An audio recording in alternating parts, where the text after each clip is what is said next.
Breaking Through Form, Advanced Practice, Part 2. Dayform Buddha. December 14, 2006. Translation edited by Chinyu. Spinning oneself into a cocoon and then breaking out is a metaphor for spiritual practice. The cocoon is created for protection, and breaking out of it symbolizes transformation into a celestial being. Elementary practice is like spinning the cocoon, intermediate practice involves nurturing new life within the cocoon, and advanced practice is about breaking out of the cocoon to achieve spiritual transcendence. All forms are like cocoons. In the beginning of learning, the cocoon provides protection, but after mastering the practice, one must break through the form. This is advanced practice, and it's worth trying to see if you can break through.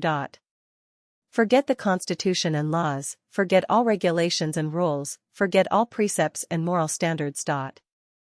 In your heart, besides the concept of the greatest creator, everything else ceases to exist. No nations or ethnicities, no political parties or groups, no religious organizations, no family, no parents, no spouse, no children, no mentors or teachers, no guides, no masters, no enemies, no friends, no rivals, no relatives. The universe also ceases to exist, time is gone, space is gone, you are gone, and the material world has disappeared.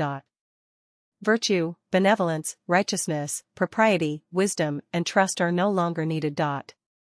Let your consciousness return to the original holograph. When you reach this stage in practice, you are a celestial being.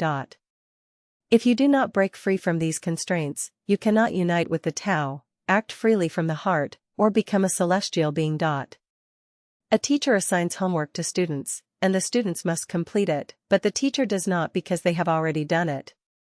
Therefore, we must strive to become a teacher who no longer needs to do homework. A master gives disciples a series of requirements, precepts, discipline, and practice approaches, but the master is no longer bound by these requirements, rules, or approaches because they have transcended them.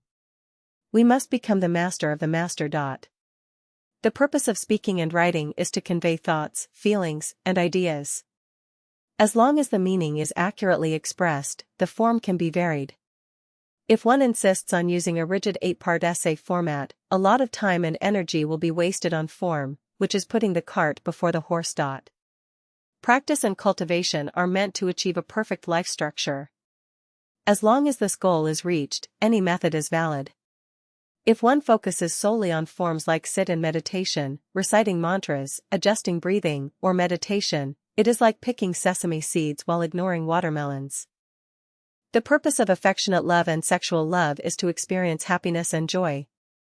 If it brings happiness and joy, any means can be used. If one insists on exploring reasons and methods, considering this and that, it falls into the trap of form, such as falling into the trap of marriage. Can one not enjoy affectionate love and sexual love without marriage? The purpose of wearing clothes and eating is to sustain the physical body. As long as the goal of maintaining life is achieved, any method is correct. If one insists on being meticulous about appearance or nutrition, it is wasting effort on trivialities. Is a woman considered a proper lady only if she has bound feet? Is a man considered a good citizen only if he has long hair? Is it only filial to decorate one's parents' grave elaborately? Is attending church the only way to be a Christian? Is shaving the head and burning dots on the head is the only way to show devotion to Buddhism? Is remaining faithful to one's spouse the only way to be a good wife? Is placing scriptures on one's head the only way to show respect for saints?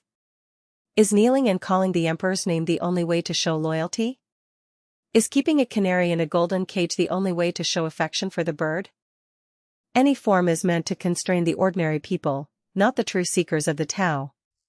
Seekers cannot be concerned with forms or explore them. Once trapped by forms, one will be bound by them. Dharma sets no rules, no dharma is dharma.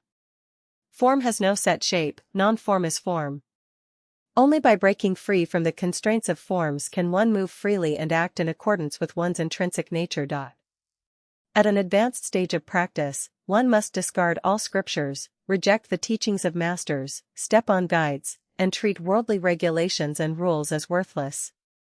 Only then will a new world reveal itself, and one will enter formless thinking, enter holographic thinking, and be able to see the greatest creator clearly. One can then roam freely, and become a super-celestial being. Only by reaching such a state can one distinguish truth, goodness, and beauty from falsehood, wickedness, and ugliness, make significant contributions to humanity, and understand the full meaning of Lifechanyuan.